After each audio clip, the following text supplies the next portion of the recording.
Hello, everyone, and welcome back to Interactive Horror Stories, Part 3, I believe.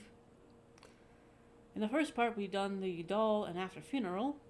Second, we did Crystal Skull and a sequel. So today we were doing Evil Beneath the Ground and Madness in Infinite Loop. Let's get started. You are a Goth University student with no friends. You join a school trip to a lake and a forest near it. What could go wrong? If you decide to wander in the forest at night, you will find bare footprints. Those are coming back from Black Hole with a ladder. Will you descend down? Oh, I thought this was starting. It's been a long time since I played last time, and this sounds vaguely familiar as a creepypasta I've read before. In the story, you're in the forest for some damn reason.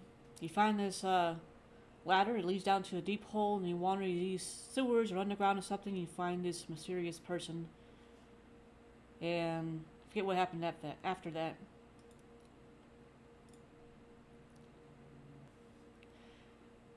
Okay, we already established this. You are a lonely person. People think that you want to be alone, but in fact, you couldn't find someone you felt affinity. Story of my life. Everyone is so distant from you. Nobody you know listens to the music that you love. The Bauhaus, there's Mortal Coil, the Sisters of Mercy, etc. You heard about a university field trip to a lake and the forest around it in autumn. There will be a picnic. Also, alcohol is permitted. You can bring your own drinks. You join the field trip. Not only maybe you can make some new friends, but you also love the nature, especially when it's a cold season. But of course, you couldn't make new friends once again. During the 2 hours of bus travel, you found out that every other student who joined the trip were already friends. They simply ignored you. You also didn't approach them. As a result, all you could do during the bus trip was looking outside the window or play games on your phone, while you listened to their joyful laughters. You have mixed feelings about this picnic by the lake. You can't feel yourself as a part of the joyful youth who are enjoying the nature trip. After having a picnic barbecue, they played a game with a ball in which they formed a circle and tried not to let the ball touch the ground. Everyone participated in the game, except for you. You didn't ask. But you enjoyed the nature trip somehow. As said before, you love the nature. You took pictures of the lake with your phone. You don't plan to post the pictures anywhere, though. And there is a huge forest near the picnic area. You have always found peace in the green of the forests. After the sunset, people began to light a campfire and drink. People around your age generally prefer beer, but you don't like it. If you feel it overfills your stomach and causes nausea after 2 cans. Instead, you prefer stronger drinks. Today, you brought a bottle of red wine and a wine glass. You gather around a campfire while you drink your wine alone, away from them. Oh, wine is probably better than beer anyway. I have limited experience, but what I do remember is wine is better than beer. At least, one type I tried. A handsome guy brought his guitar from the bus and began playing it around the fire.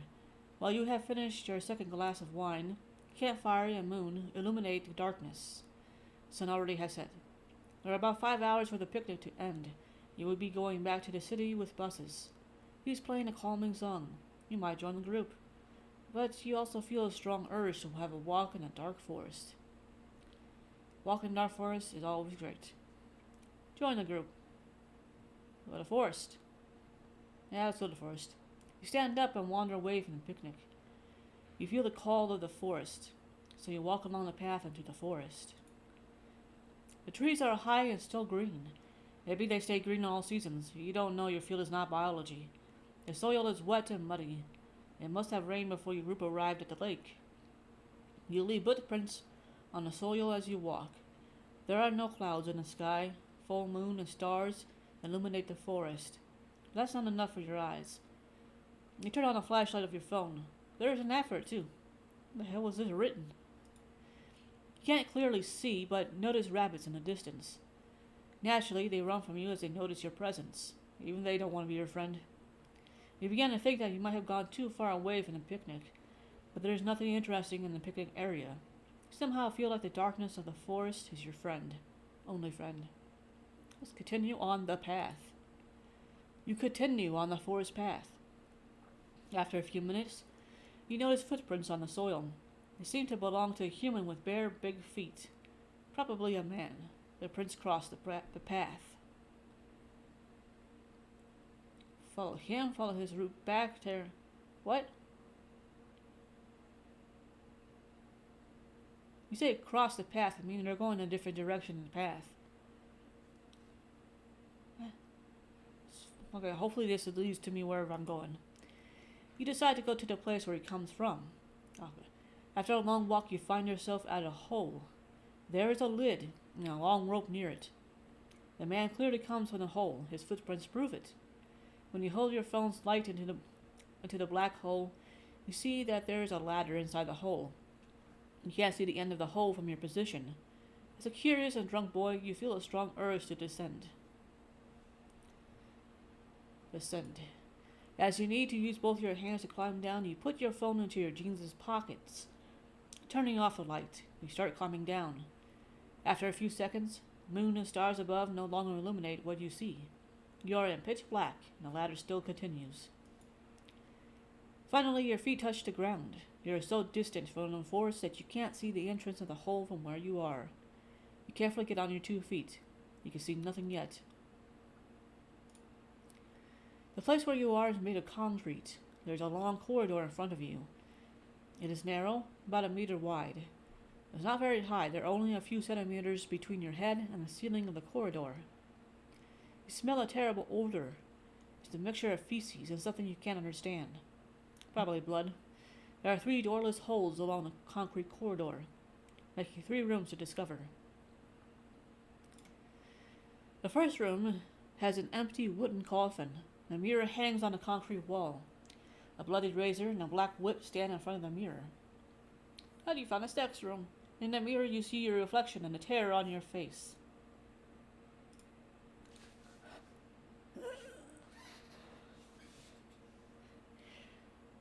Oh, I was about to reread that. The second room. You are shocked to find a chained woman in this room. The chain is tied to her ankle. She looks in her 40s. Too weak, for her bones are noticeable, and has a pale skin with lots of scars. She's on her knees. She is naked. Her body is lightly hairy, except for her pubic area, it is quite hairy. Contrasting to her hairy body, her head is shaved. She stinks. Not only the smell of feces, but also looks like she wasn't washed for years. She screams as you point the light to her. She doesn't answer your question, but yells with despair. Help me, he keeps me here. Or, help me, he keeps me here. You crouch down to her tied foot. There's no way you can remove the bracelet from her ankle.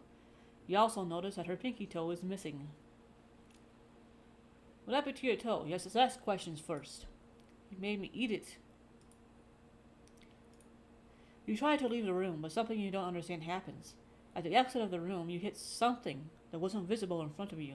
Yes, you saw nothing in front of you, yet you hit something. Is your phone's light on? You fall onto the floor, and an invisible force carries you and repeatedly it smashes your head to the wall. You hear the woman screaming as you black out.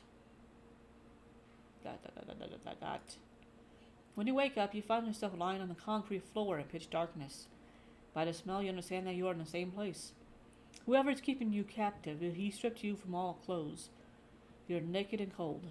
There's a gag on your mouth, so you can't shout to communicate with a woman. She might be gagged too. Shout anyway. You stand up and try to walk away, but your ankle is tied with a chain. You can only walk you can walk only in a chamber with 1 meter radius. Your foot touches a metal bucket. It's probably where he expects you to defecate.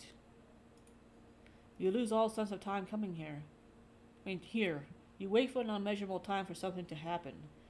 You're thirsty and hungry.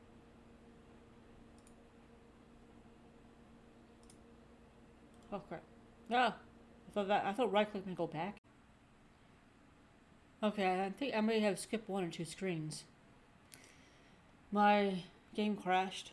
Yeah, my recording. So I played up to where I left off, at least I tried. I keep thinking right click, it goes back. And any other key I press goes forward. Finally, you hear footsteps. You hear your captor coming to your room. You're unable to see anything. He takes your gag off. Apparently, he has no problem with seeing in pitch black. and you hear his voice. Drink! And that was too cheesy. It belongs to an old man. A dominant order in your voice. You feel the tip of a bucket on your lips. Who are you? I am your new master. You better behave well. You're mine now. Now drink, or I won't give you it once again. You drink. It is water what he is offering. You drink it. Not the best water you drink. It could be taken from the lake, but you have no other choices, it seems. After you drink enough, he puts the bucket on the ground. Now you bring something else into your lips. Eat. You are too hungry to refuse him. You allow him to put the thing in your mouth. It's meat, but raw. You would never eat raw meat, except for sushi. But now you chew it slowly. It is rabbit, he says. You shadow the meat, despite how it disgusts you. For one, I'm not cynical against grammatical errors. I like pointing them out. After you eat all he gives you, he puts a gag on your mouth and he leaves the room without saying another word. After a while, he comes back as you were laying on the floor. Stand up, he orders you. You get on your 2 feet clumsily. He grabs your body and you feel 2 sharp fangs on your neck. He starts draining your blood. And now you understand the true nature of your captor. ...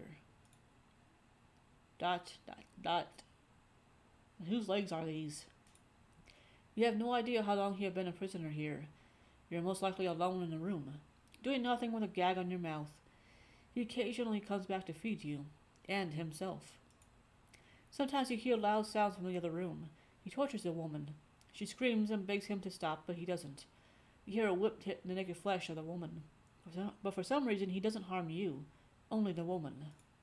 You haven't seen anything for a long time. You have no idea what he looks like. Sometimes you hear sobbing, but it doesn't belong to the woman, to the captor. He cries loudly for some reason. Some day or night you can't figure it out, he shows up and takes your gag off. I have done research about you, learned everything about you. He says your name, shocking you. We have some common points. We both like the dark. We are both outcasts, lonely souls in a world of darkness. I will make you an offer, only once, so make your decision wisely. I can make you an immortal like me, and you will no longer be in chains. You will have a life, or unlife, in the dark, like you have always wanted. Or you can stay as immortal, and wait for the day you will die here, as my prisoner. Let's be immortal. Very well, he says. Stand up. You stand up and allow your master to embrace you. You feel his fangs on your neck once again. But this time, he doesn't stop. You feel your whole blood is getting drained. Soon you lose consciousness. You open your eyes. You find yourself lying in a wooden coffin, but this time you're able to see. There isn't any single light source in the concrete room, but you see your environment as if you are wearing night vision goggles. You're wearing your old clothes and also gloves, so you can't see your skin. You've lost your hair, it has shed. Your old hair is on the coffin's part where you put your head on, and you feel your face change too. But the most significant change is an unbearable thirst, but not for water. Welcome to a new start, my child. You hear his voice. You look around the room, but you can't see him. There are 2 coffins and a mirror in the room. They think that our kind can't be seen on the mirror. False. Take a look at yourself. You step outside the coffin and walk to the mirror. You are in terror with what you see in the mirror. You don't carry a human face anymore. Your skin has scales like a snake. Its colors are light gray, almost white. Your ears are long and have pointy tips. Your eyes are all red. You slowly open your mouth to see your sharp teeth. You scream, break down and cry in despair. Then you feel his hand, claw to be exact, on your shoulder. He stands on your back. Now you're able to see his hand. It is scaled like your skin. Look at me. He orders you, and for some reason you can't disobey your master. You involuntarily look at the mirror to see the immortal entity behind you. Do I need to see the mirror? I can turn around. His body is tall, naked, and has a humpback. His skin is almost white and scaled, but his face, it is the ugliest thing you've ever seen. It's the embodiment of evils, torture, murder, rape, and envy. Envy for everything that is pretty and fair. I will teach you everything I know. You knew it only now, Parent says with a hideous smile. The end. The game has 3 endings. Okay, so time to investigate other pathways. in the story. Now let's go to where we decide whether or not we want to be immortal and see how that ending goes first. And then I'll, go further back, towards the front of the story to make different decisions. But first, and here we are. Let's stay human. Suddenly you feel a sharp pain on your shoulders. You hear the loud sound of a whip. That makes sense to why the woman gets whipped. He whips you continuously, feeling zero empathy for the agony you feel in your bare skin. You could have been a predator like me. You chose to be a fucktoy. Your mind's a torment. You understand, idiot? He shouts at you. He kicks you and leaves you sobbing on the floor. You can do nothing but hope that sweet death will come soon. But it never comes. The end. That was fast. Alright, so let's go back to where we, in the underground chamber, and explore the third room, because it cut me off in the second room. It cut me off as the story continues from there.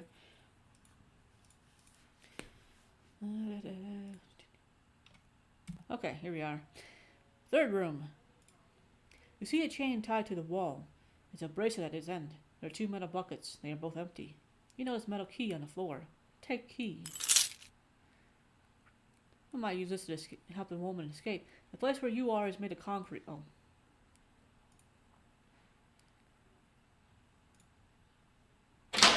You crash down to her tied foot. With the key you got, you unlock the bracelet. She is free. You also notice her pinky toe is missing. We have time to ask. You hold woman's hand and rush to the ladder. Your other hand holds your phone so that you enlighten the corridor. But as you reach the ladders, you feel something hit your stomach. You can't understand it. You saw nothing in front of you, but there's something. Okay, that makes sense.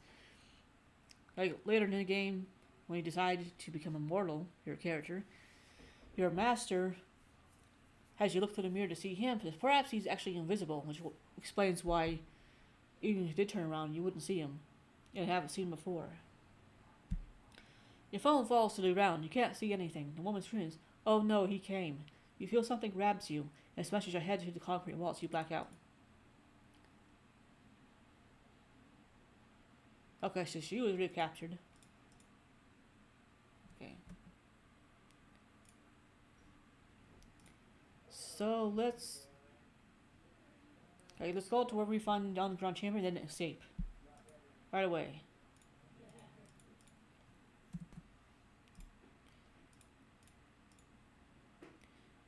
Alright. Let's go to the third room and get out.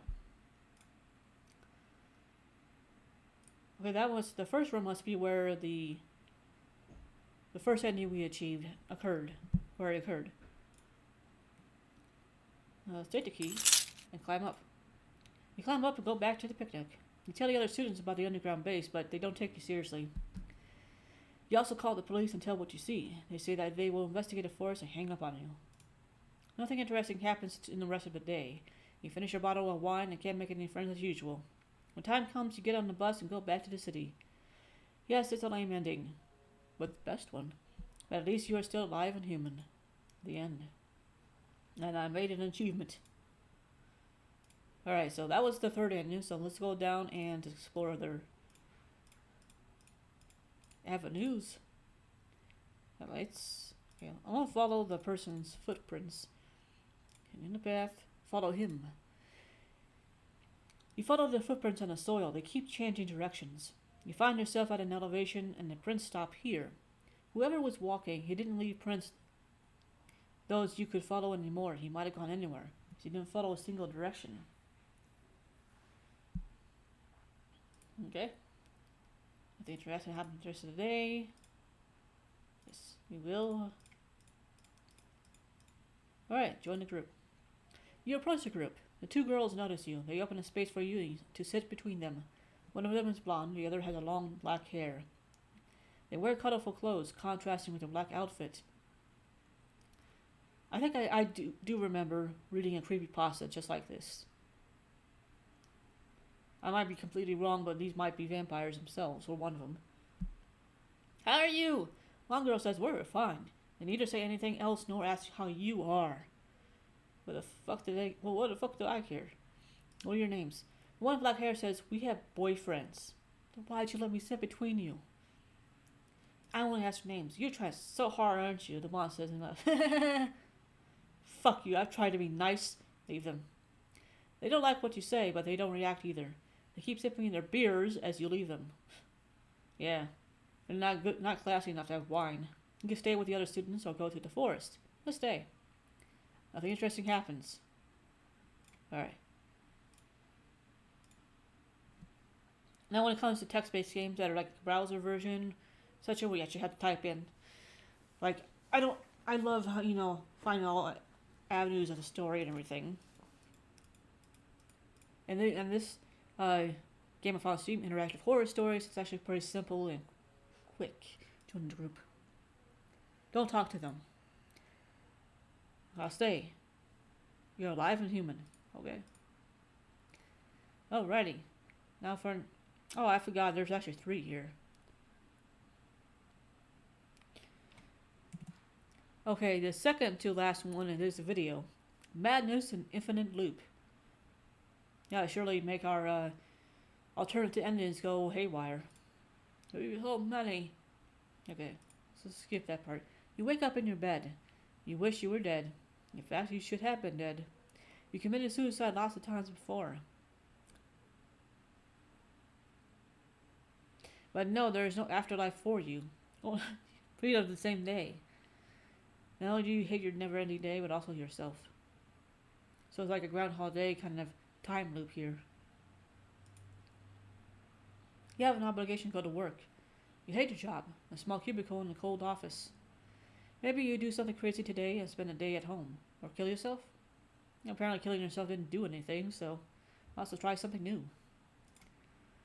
You are in your bedroom. It is a rainy morning. There is a wooden table near your bed. On the table there are your alarm clock and a picture of you with your ex-wife. There's a drawer beneath the table. Yeah, like completely underneath the table. Look out the window, the alarm clock, picture, drawer, bathroom. Well, let's start from top down. You are at the 13th and top floor of the apartment building. The sky is covered with gray clouds. Its grayness is reflected upon everything you see. People are walking in a hurry. Some of them don't have umbrellas on this rainy morning. There are no green trees, only high concrete structures. There isn't any trace of happiness out there. Your digital alarm clock shows 7 o'clock a.m. Monday, with its green LCD lights. This is the exact time you wake up repeating each morning. For some reason I couldn't read LCD. It is always Monday whenever you wake up. But for bad people who hate work or school and every day wake up as, hey, it's the start of the week. You never progress. This photograph shows you with your ex-wife at the beach when you were on your honeymoon. She has long black hair, brown eyes, and a pretty face. She was the prettiest woman for you when you were together. You both look so happy in this frame. With sincere smiles, but it was past. You feel terrible guilt looking at this picture. Opening the door. There is only one important item there. Your 9mm pistol has a capacity of 17 rounds. Alright. Do this one, and then go back. To continue the story, you are in your bedroom. It is rainy morning. You shoot yourself. You put the muzzle of your 9mm pistol inside your mouth. I wasn't expecting any noise for some reason. You wake up in your bed. You wish you were dead. In fact, you should have been dead. You just committed suicide as you did lots of times before. Yada yada yada. Alright, let's go to the bathroom. Looking at the mirror, you see that you need to shave. Your beard grew a few millimeters, bad enough for your work. If you wish, you can scar your face with a razor and cut your wrist to commit suicide because you wake up with an intense self-hate each morning. Will you self-love yourself? Well, that might tip the scales, or to understand how freaking difficult it is to do that. Shave your beard. You hate how you look when you don't have facial hair. Even your mother says that you look like an egg this way, which they don't have any hair. Cut your face. You pick up the razor and start cutting your face with self-hatred. Blood drips out of each scar. At the end of 5 minutes of masochist action, you leave your face with so many scars your face looks red. You pick up the razor, take all your clothes off, and step inside the tub. If you're sitting inside the tub, you start cutting your wrist horizontally. Why would you just need to Fill up the tub and then get inside. Why don't you just do it where you stand?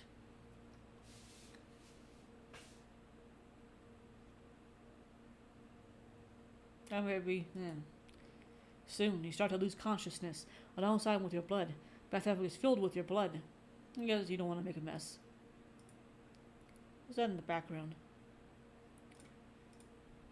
Okay, go to the bathroom. Get to shave your beard first. The living room. You are in the living room now. There are your old television, worn sofa in front of it. Your dispersed suit is on the sofa. You can either go to work or spend the whole day watching television. You'll probably get fired if you choose it. And what if that breaks a time loop and you lose your job? Well, it doesn't matter. You always find another one. Or just keep watching TV. Spend the day watching TV. If you're in the time loop, it's going to loop anyway. Might as well watch TV. You turn on your old television and sit on the sofa in front of it. The first channel you see airs the news. The news are about a war going on at a distant part of the planet. You see bombed homes, the dead children on the breezes. Immigrants are trying to flee on overcrowded boats. Next channel. The second channel airs a beauty contest, but for little kids. See kids with makeups. They paint his faces to disgust you. The jury consists of elder men. The third channel airs an advertisement about a new antidepressant. It shows a woman running with happiness in a field of grass and flowers. But you notice that the grass and flowers are plastic. This couldn't get real ones. Now you see something you'd never expect to see on television. It's a man in a suit, but his head is a goat skull. Now that's what the man or a demon with goat skull gazes into your soul. He asks you, you're stuck in an infinite loop. Do you remember why this is happening to you? No? Let me show you then. You won't like it. Television shows your ex-wife's face. She's crying with despair. A 9mm pistol gets in the frame. It's pointed at her head. With the trigger is pulled and she's dead. The camera now shows the man who pulled the trigger. You. You can see yourself cry like a baby. Killed her, but you still loved her. The television screen fades away. What will you do? Let's take the sleeping pills. You have been your best friend. They'll make you sleep instantly. Man, I need to get hold of some of those sleeping pills. You could like them more if they made you wake up to a different day, though. Take 2 pills and go to sleep. You wake up in your bed. You wish you were dead. In fact, you should have been dead. You committed suicide last time before. Alright, next time, let's shave the beard. Let's go to work, see what happens. You wear your suit and head off for work. It's a rainy day, but you have lost your umbrella. You get wet until you reach the subway station. It takes about 15 minutes to reach there.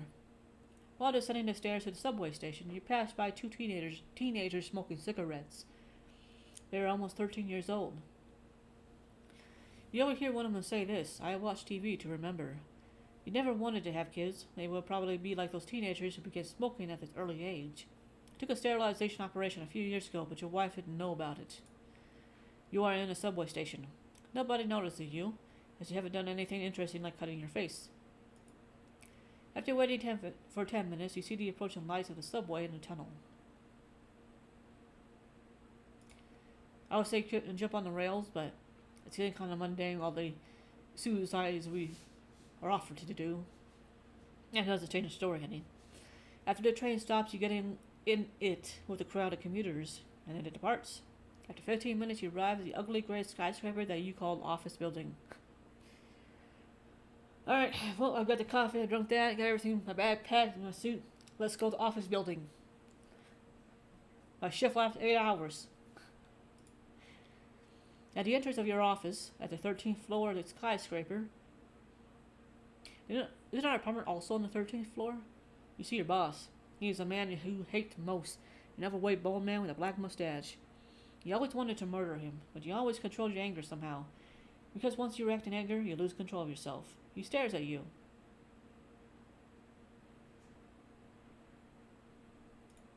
You go to your cubicle. Or you try. You decided to, but as you were about to go to the cubicle, your boss stops you. I told you to shave your beard like a million times. What the heck are you, a monkey? I don't do business with the fucking monkeys here. You are fired. Fired for not shaving his beard. You don't have any personal belongings in your office, so you go straight home. Nothing interesting happens till you reach home. My expression is not out of the game. I can smell like the meals from the other apartment wafting over here. You're at home now. What will you do? Let's watch TV.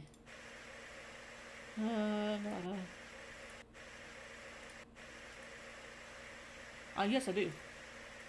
Then let me just remind you of something. You can actually redeem yourself, but you have to find it how. That's it.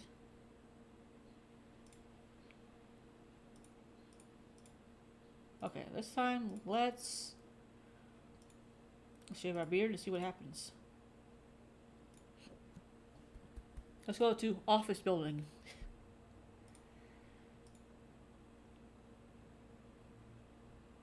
We'll cut our face next time.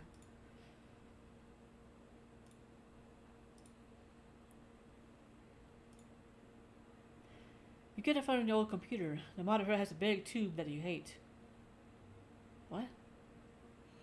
You start working on your shitty duties. You do repetitive things. Those should have been done by the automatic system.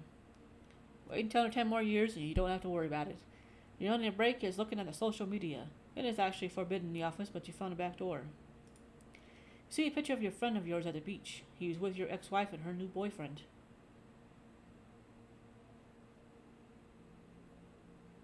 What, is she alive? You'd actually blocked your ex-wife and her boyfriend so that you wouldn't see them once again.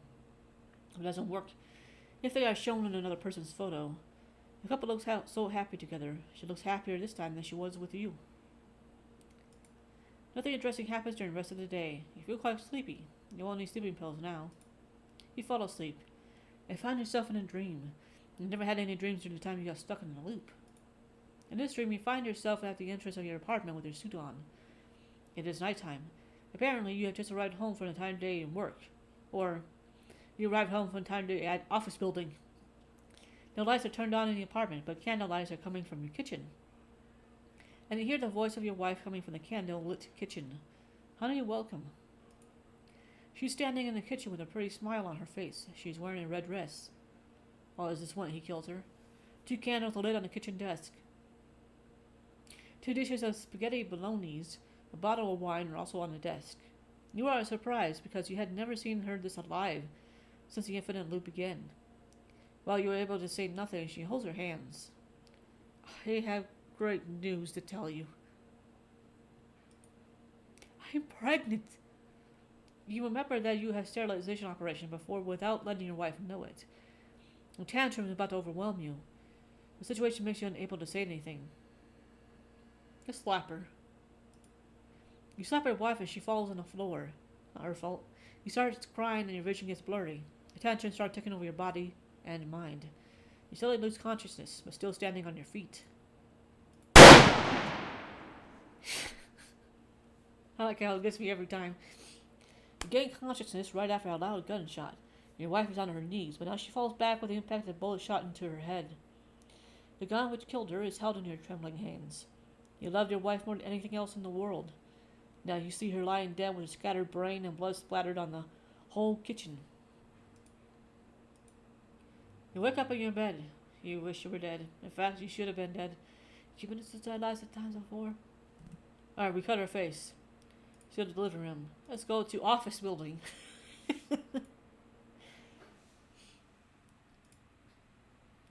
People in the subway station look at you with horror and surprise. Probably they have never seen someone who cut his face this way. Can't expect people to react normally to what you've done. Well, since you killed her stuff every other way. You walk beyond the yellow lines that forbid you getting near the rails. As the crowd watches you, you jump down to the rails. You lay on the rails motionless. The train approaches you, but the crowd shouts and signals the machinist to stop. But apparently the machinist doesn't notice them. Maybe there aren't any machinists in the train. A conductor drives the train. If anything related to a machinist, it's actual machine. Either way, the train runs over your body. You feel your bones and internal organs getting crushed with a huge pain. And that becomes the last thing you felt, at least for today. Or, an alternative to saying that is, you feel your bones and internal organs being smeared across the subway rails.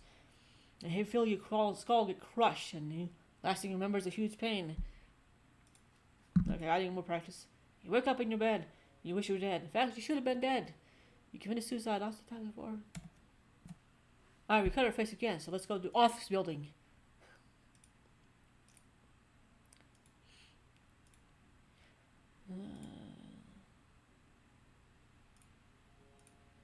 You were about to go.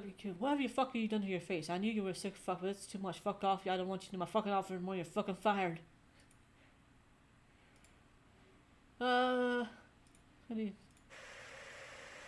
off television. You press the off button, but no, it only changes the channel. Now you see something you never expect to see on television. This demon who stares into your soul. Yes, I do.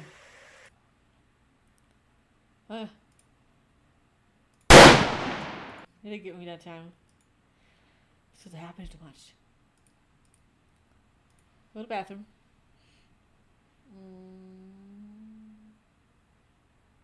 Okay, the only choice to keep my damn job is to go shave my beard. I need to get back to the dream sequence. Get on the subway. Go to office building.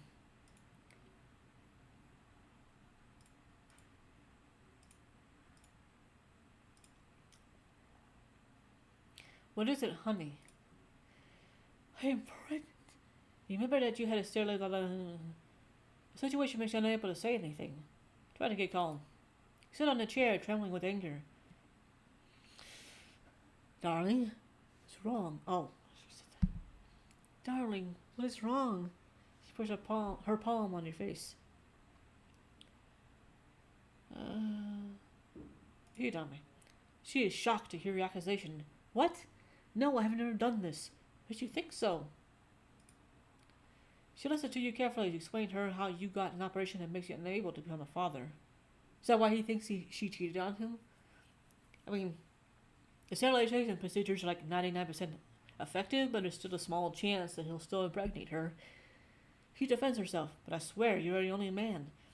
I don't know. How about you see the doctor once again? Had there been a mistake in that operation? Something that you don't expect starts happening. You start feeling like you're waking up from a dream, but you're in your bed now. You're still in the kitchen, but as an entity without a body.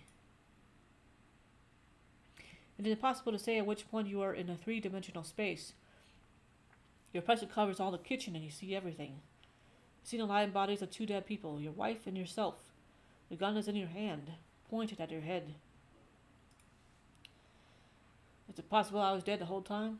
You feel the presence of a second entity, but it is not your wife, it is a demon, or angel, who kept you in loop. You hear his voice. Do you know what? She was right. She never cheated on you. The operation wasn't successful. The version I said about it being 99% effective, that's, assuming it went fine. But the sign of possible it went wrong. You're at the end of the road that goes down to the redemption. The loop is broken. Now follow me. I will show you where souls go. Okay, let's go back. Oh, wrong one. Okay. Go to the bathroom. Shave your beard. Go to the living room. Go to office building. Alright, get on subway. Go to the cubicle. Go to the kitchen. What is that, honey? Try to get calm. Suspend her operation. Okay.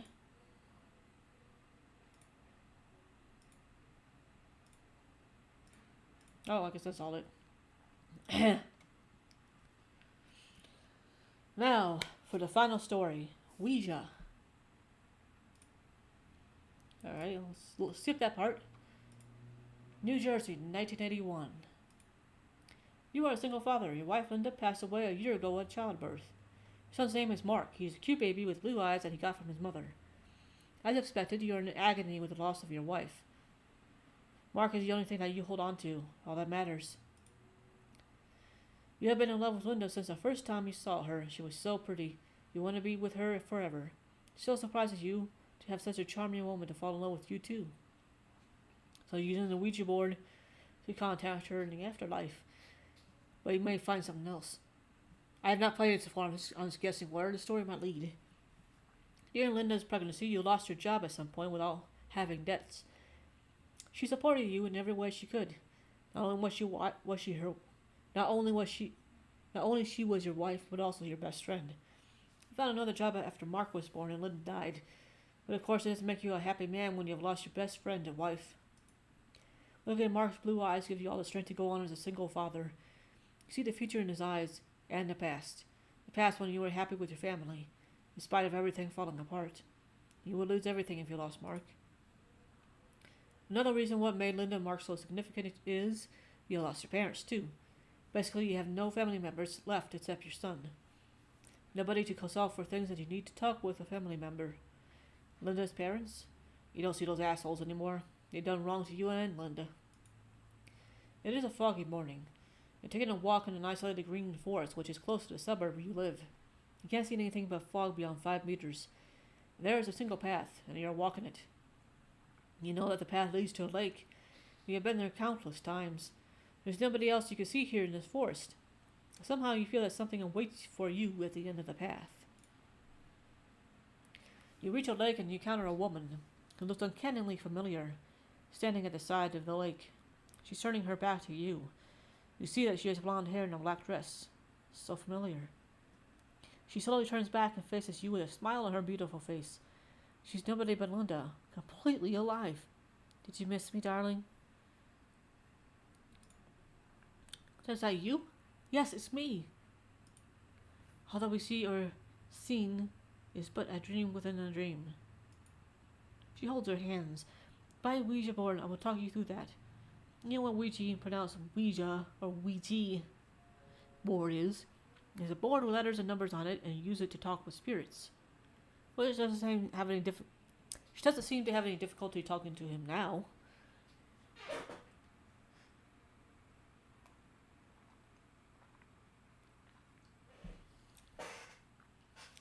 There, I drank some water. You happy? A strong wind starts blowing. In the blink of an eye, her flesh turns into ashes. Well, I guess it answers my last question. The harsh wind carries the black ashes away, leaving a grim skeleton standing with you. You find yourself holding the hands of a skeleton who looks into your very soul with carved eyes on her skull. You wake up. It was a dream, a repeating one. You keep having this dream every night. It started a few days ago. It's a Monday morning, as with the last story, and you are in your bedroom. It's winter, but still sunny. After getting off the bed, you take a look at yourself in a mirror hanging on the wall. You look warm now.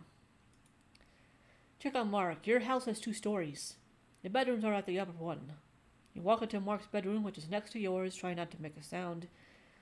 You slowly open the wooden door of the bedroom. Your son sleeps peacefully in his cradle. You would expect a 1-year-old to make noises all the time, but Mark is not such a boy. He rarely cried. He's been a happy boy. The bedroom walls are painted in a calming tone of blue. Circle of toys are hanged up upon the cradle. Cute figures of a lion, sun, red cat, moon are the parts of this installment. There's a big poster of a yellow baby bird on the wall.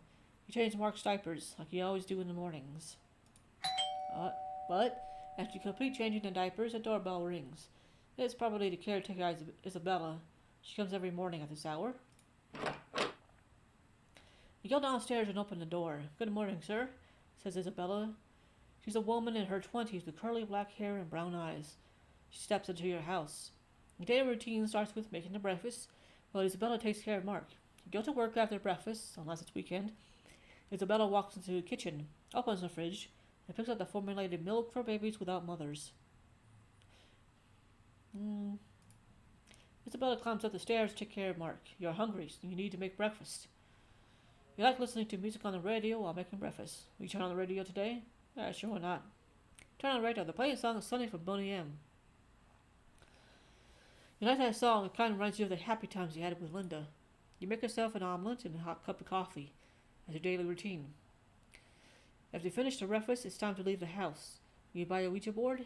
You can go to a toy store to buy it before going to work. Or you can refuse to buy it. That's refusing to come into contact with what you see in your dreams. Buy the damn thing. Despite being a winter day, it's not cold outside. There's a toy store, you know. Toys R Us are out of business, but then again, this is in present time. So where you buy Mark's toys, you remember seeing a Ouija board there. You have to take long to reach the store. You enter the store and start searching for the board among all the colorful toys. I always wanted to go back to a Toys R Us and just, browse the place because I like toys for myself. The damn place went out of business. Never had my chance again. You find a box that looks quite different from the other toys. It doesn't look cute. It's something you buy for your kid. Not something you buy for your kid. It's a grim looking Ouija board. I said buy it. You pick up the box. A Ouija board. Move to the cash point. Cashier is a brunette young woman. She gets surprised to see the box. Oh, you wouldn't buy that? What would you use it for, if I may ask? It's none of your business. She frowns. Used it. Okay, I had to warn you. It won't bring good. Don't use it by yourself, at least. And never ask when or how someone would die. Make note that will be our first question. You say, so you pay the board's price and buy it. You put it in a plastic bag with a logo of the toy store and go to your office. Not your office building, because that was the last story. As an accountant, you think of that you have a dull job. No, you have a high-paying job. Nothing interesting happens during your work. You have no friends to talk to. After the shift ends, you're ready to go home. Darkness has fallen. Knowing Isabella is at home, you ring the bell when you arrive home. Welcome, she says with a smile after opening the door. Shift ends when you come home. She got ready to head off. Mark is sleeping peacefully. He has just started sleeping. Isabella says before leaving the house. You can ask her to assist you in the seance. Now let's see what happens to it by ourselves. Isabella leaves. You're alone with Mark now. Before starting the seance, you climb the stairs and check on Mark. He looks so happy and peaceful while sleeping. Maybe his ghost monitor is around. You close the door and descend the stairs. You will use a board in your living room. There's a table you can use there. I have flashbacks to Jumanji. You had heard that it is best to turn off the lights before talking to a Ouija board. So you get a candle for the kitchen and light it. You turn off the lights so it'll light something else. Then you turn off the lamp, so the only thing that lights the room is a candle. Well, also could because they're all electricity powered by electricity. Can't speak today. Today. You pull the wooden board from its box and place it on the table. Then you get the planchette, the wooden part which is what you will put your finger on. The summoned entity is supposed to move the planchette when your finger is on it. Are you ready? I am ready. Linda. Oh. Keeping your finger on the planchette.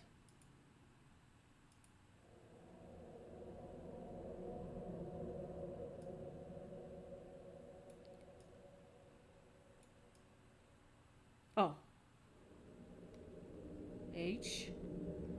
She's in hell. R. Here. She is here. Are you really Linda? Yeah, are you really Linda? I don't really know whether or not suspected. I mean, yeah, naturally you have to be, have your doubts.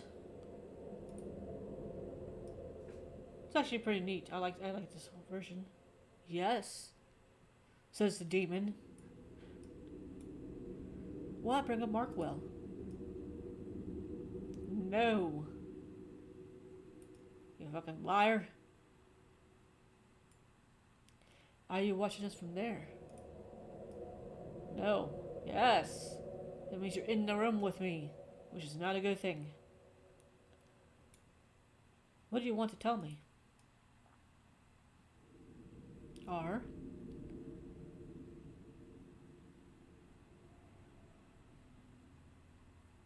This demon can't spell.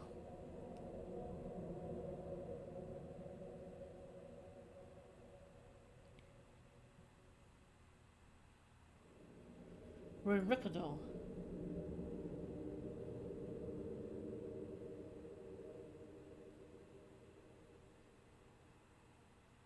I don't know what that is. Now something different.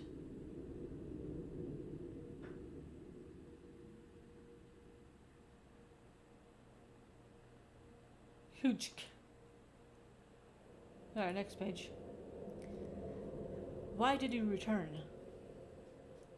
Here to possess your son and kill you. Moon. means those pentagrams in the corners might be selected sometime. And Ritual Cooge? What does that mean? What does moon mean? Yeah.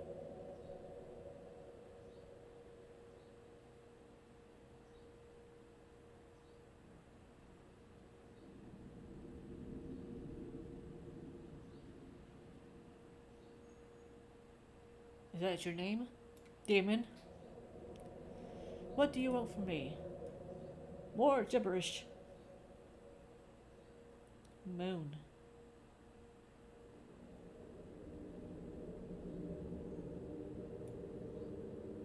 Next page. Damn, this guy has a lot of questions. Should I move on with my life and meet new women? So this guy already believes this is his wife. Now, either it's not his wife, or it is his wife, but she had changed somehow. Yes. No. His wife would never say that. Come on, man. Take hints. Take hints. Why did you leave us?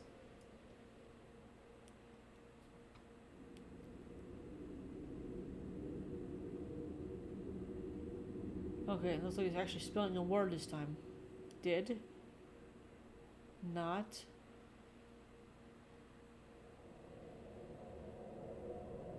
you did not leave us. Are you peaceful? Have you moved on? She is not peaceful, or unless she wants moon.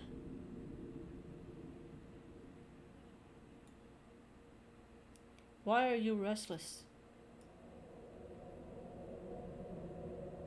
Yeah, moon.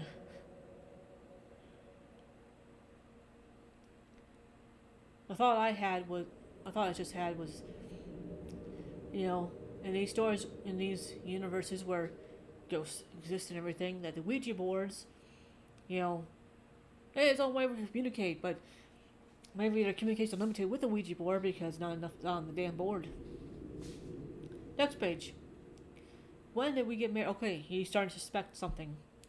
When did you get married? It's 1978. One. Let's say like 1856 or something. I know you're full of shit. Uh-huh. Oh, that's right. What was your favorite color? It's red. You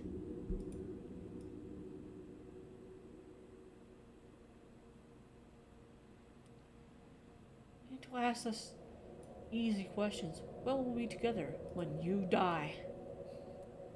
Or now.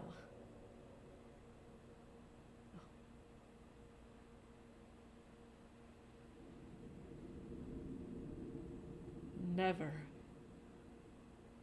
You just won't meet in the afterlife. Next page. When will I die? Today.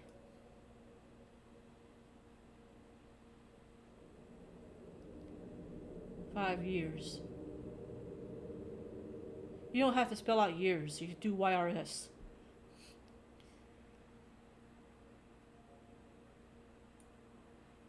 How will I die? Yes. You're strangled. Oh. Suicide.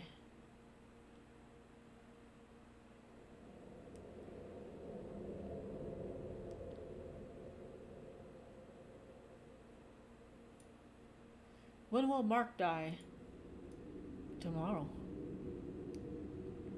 That goes for O. Today.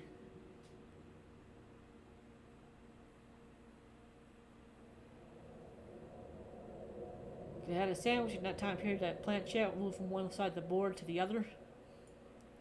How will Mark die? We're not going to be able to stop it. Might as well find out. He is murdered. I mean, there's only so many words that could be. By his father. Who will kill Mark? You.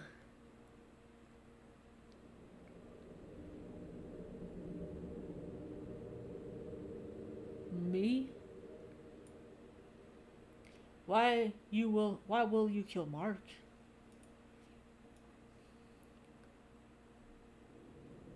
Moon. They selected moon every time instead of the sun. They just selected any pentagrams. Goodbye.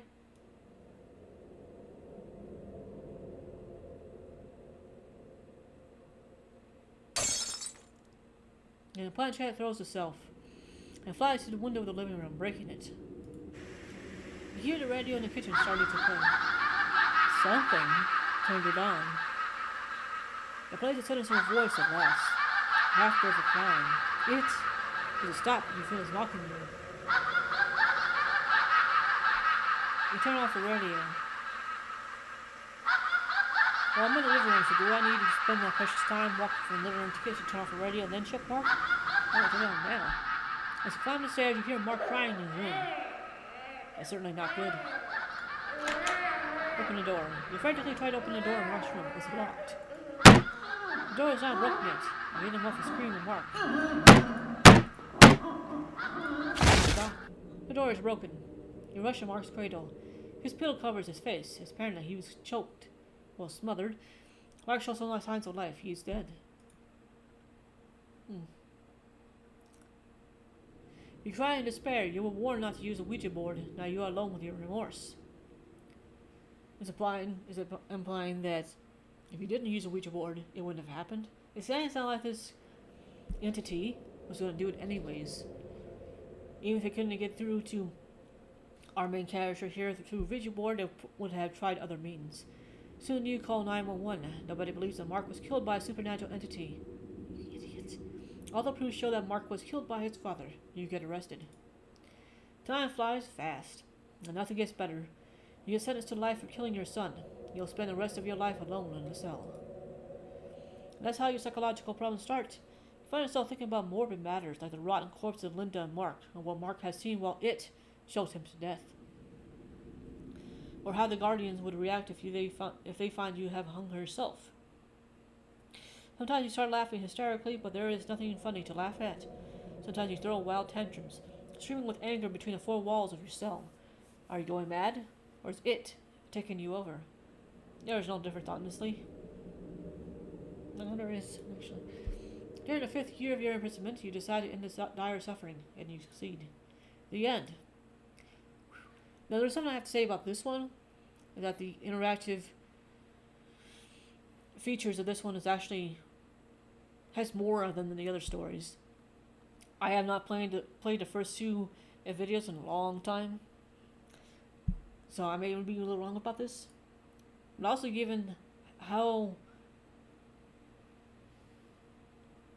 long the Ouija board segment was, I was going to, well, actually, there isn't really anything beyond that point.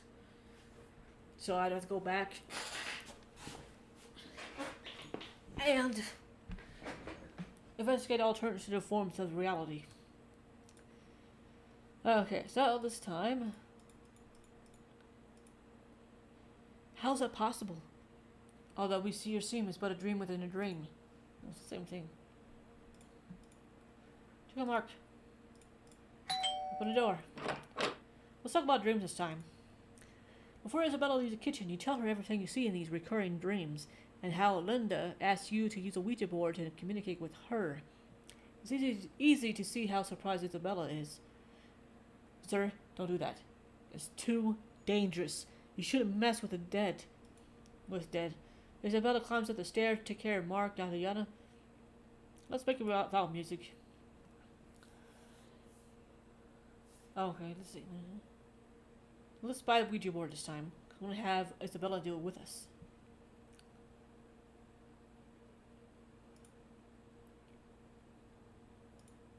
I have to warn you, in my religion, Dad doesn't talk with us. There are things that claim they are souls of humans, but in truth they are not. They're evil. Don't buy the board. I'll still buy it. Okay, as you wish. If you're going to use it, don't use it by yourself, and never ask when or how someone will die. Oh, this is the cashier talking. Ask her to join you. Sorry, I can't do that. You must either.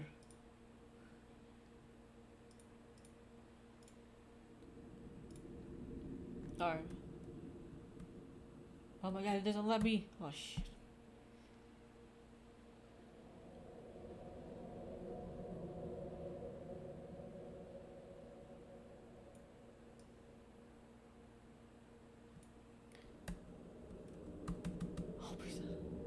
I can't skip this.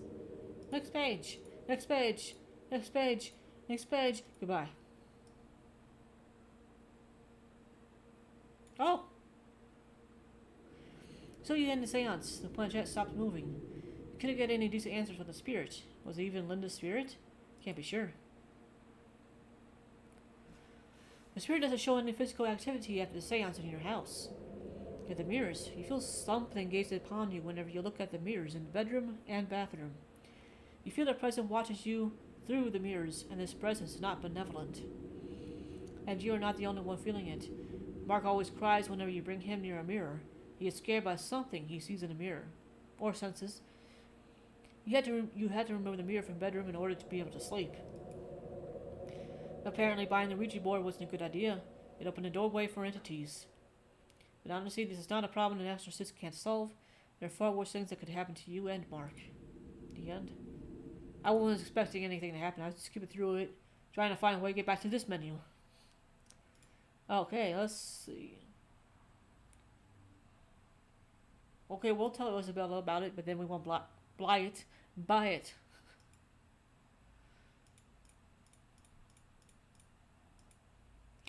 I missed you so much. I long to be with you too. Again, there is a way.